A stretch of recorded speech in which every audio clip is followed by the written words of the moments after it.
Alright, Filipino reaction. Nandito na naman tayo mga kaibigan. Nagre-reaction na naman. Dito sa celebrity muna tayo. Celebrity na nangyayari sa ating bayan. Ito na. Celebrity showbiz. Ay de las Salas at ang kanyang gwapong asawa na si Gerald Sibayan. Hiwalay na. Bago lang, mainit-init pa. Ito na mga kaibigan. Ang pag-ibig na makulay na ay sa kanyang asawa ay kumupas na. Ito. Panoorin natin. Hiwalay na ang aktres na si Ay de las Alas at ang kanyang asawang si Gerald Sibayan. Ayon po sa article ng PEP, nakumpirma yan base sa mga impormasyong nakalap ng cabinet files. Magiging malamig tuloy ang birthday ni Ay sa Lunes. Ganyan talaga ang buhay mga kaibigan. Okay? Ang masasabi ko lang dito, kasi nga idol din natin to si Ay.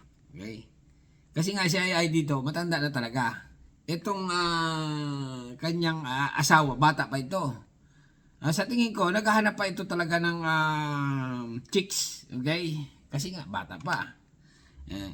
Kung yung napanood, long time ago, itong dalawa, bago ikasal, ay siyempre, sabi nitong lalaki, mahal na mahal daw niya ito si Ay. At hindi pera ang habol nito kay Ay. Okay? Ganon din naman si Ay. Na love at first sight. Dito siya sa lalaki na si Sibayan. Okay? Yun ang sabi nila long time ago. Pero ito na nga mga kaibigan, hiwalay na. Lumabas na ang tunay na kulay. Ang tunay na dahilan. Ayon sa mga marites, ang tunay na dahilan daw mga kaibigan ay yun na nga. Lalaki. Okay? May lalaki daw siya ay. Ganon. Ganyan. Pero, okay, humuhugot din ang ibang marites mga kaibigan na imposible. Okay? Imposible daw yung sinasabi nila na may lalaki si Ay. Dahil baka naman may babae. Okay, babae ang napagawayan. Or, ito na nga. May napupusuan ang asawa ni Ay. Kaya si Ay hiniwalay niya. Okay, ganon, ganyan. Pero marami rin ang nagsasabi mga kaibigan na inutakan lang. Ginulangan ni Gerald Sibayan or ginamit lang siya ay para magkaroon daw ng green card. Ano ba yan? Basta yung card. Okay? Sa Amerika. O ganon. Or sa Canada. Okay? Para lang, yun nga, ginamit ni Gerald siya ay para magkaroon ng kanyang status sa ibang bansa. Alright?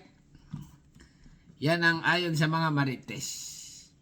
Pero, mga kaibigan, sa tingin nyo, ano ang dahilan? Okay? Continue pa natin. Ay de las Salas at asawa niyang gwapong si Gerald Sibayan. Gwapo talaga, no? Nagmahal ka ng gwapo, pasensyahan na lang, ay. Okay?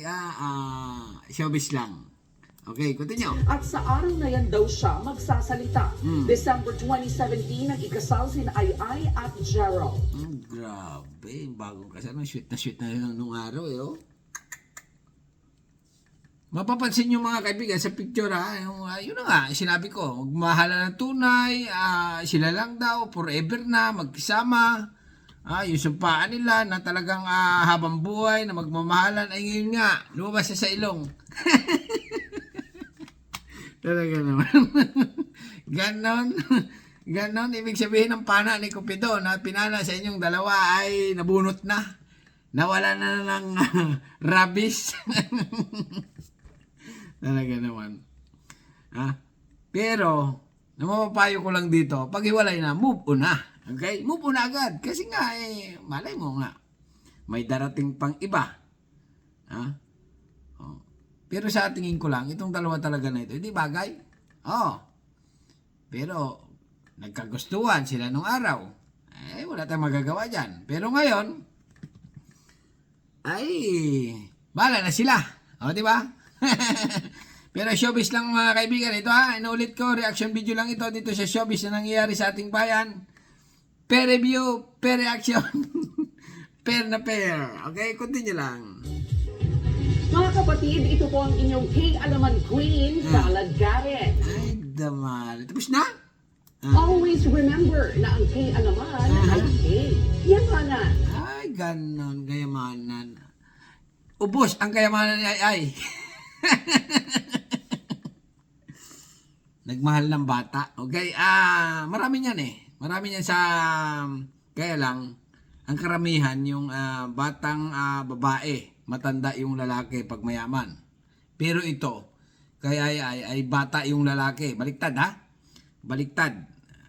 Batang lalaki na umibig sa matandang babae. Okay, matanda na talaga siya ay. Sabihin natin dalaga pa. Yun ang tunay. Okay? Kasabayan ito nila, matanda pa yata ito kay Chris Aquino. Talaga naman, magkaibigan na parang minamalas-malas. Magkaibigan itong dalawa eh, si Chris Aquino at saka si Ay. Malas sa pag-ibig, ni Iwan. Kasi nga, si Chris Aquino, nagmahal ng maraming lalaki. Pero, wala rin. Okay, iniwan siya. Lumabas sa ilong. Yung mga feeling nila sa isa't isa, lumabas sa ilong. Okay? Ngayon, etong kaibigan ni Chris Aquino na siya ay, okay? Ay ganun din nangyari. Natulad kay Chris Aquino ang love story. Talaga naman. Wala nga talaga yatang forever sa mga celebrity. Kasi nga mga kaibigan, ang mga celebrity, uso lang yan, okay lang yan. Okay? Kasi nga, pag celebrity ka, madali ka naman makakahanap ng mga ano mo. Pag mayaman ka, lalo pag mayaman ka, magwagay-way ka lang ng pera eh. Di ba? Sa labas ng bitaw. Mga boys, pasok. Siyempre, ikaw na mamimili. Mayaman ka. Ay, siguro, ito siya ay. Napili niya ito si Gerald. Ay, siyempre, si Gerald, kunwari, ay, talagang, na-inlove ako sa iyo nung araw. Ganyan. Ngayon, niwalay na. Okay? Normal lang yan. Kaya pag ikaw ay maraming pera, pira-pira na kasi talaga ngayon eh, ang labanan eh. Sa tingin ko, ang ano lang talagang dahilan nito, ni Gerald nito, ay nanggamit lang talaga ito. Yan ang reality. Okay? Ito naman si Ay, alam naman din niya yan siguro. Alam niya yan. Na pera lang ang habol or kayamanan or kahit ano-ano. Or basta naggamitan lang ito. Marami nagsasabi, lugi daw si Gerald kay Ay. Kasi nga, matanda na. Gwapo si Gerald. Lugi. Okay? Sabi naman ng iba, ay tubo. Tubo si Ay kay Gerald kasi gwapo, batang-bata. Okay? Kaya lang mga kaibigan, anuin nyo ang pera kung hindi ka naman masaya. Okay? Anuin mo ang kayamanan na ibinibigay sa iyo ng iyong jowa kung talagang wala ka ng feeling. Okay? Wala kang feeling sa iyo, sa iba, sa kanya. Dapat na talaga maghiwalay kayo. Hindi na rin naman yata magkaanak itong dalawa. Ang problema nito, baka buntis nga si Ay, Ay, hindi naman siguro. Kasi nga, bagong kasal lang eh. Ulitin natin. Take 2, mga kaibigan. Take 2. Sabi nyo, fake ito ha. Hiwalay na ang aktres na si Ay de las Alas at ang kanyang asawang si Gerald Sibayan. Ay, talaga naman. Kahit ulitin ko, talagang hiwalay na. Alright. Puputulin ko na mga kaibigan. Ano masasabi nyo? Comment lang kung ano. Ang tunay na dahilan ay de las Alas at ang kanyang gwapong asawa na si Gerald Sibayan ay maliwanag pa sa sikat ng araw na hiwalay na. Basahin nga natin mga comment nito. Sigurado ang comment dito puro pinag-aral niya. Kinuna ng green card, ngayon hiwalay na. Ay, grabe. Kapag may umalis sa bahay na lalaki, may papasok naman. Ganon. Sa buhay mo. Huwag mo wala ng pag-asa. Ay. Hanggat may buhay, hanggat buhay ay may pag-asa. Mostly ganyan talaga. Pagbata at matanda, ay pera lang ang hinahabol, ganyan, okay? Kapag may walis, green card, okay, nagkagawang daw ng green card. Alright, okay, nandito na tayo mga kaibigan. Ulit ko, reaction video lang, subscribe and comment, okay? Thank you, bye-bye.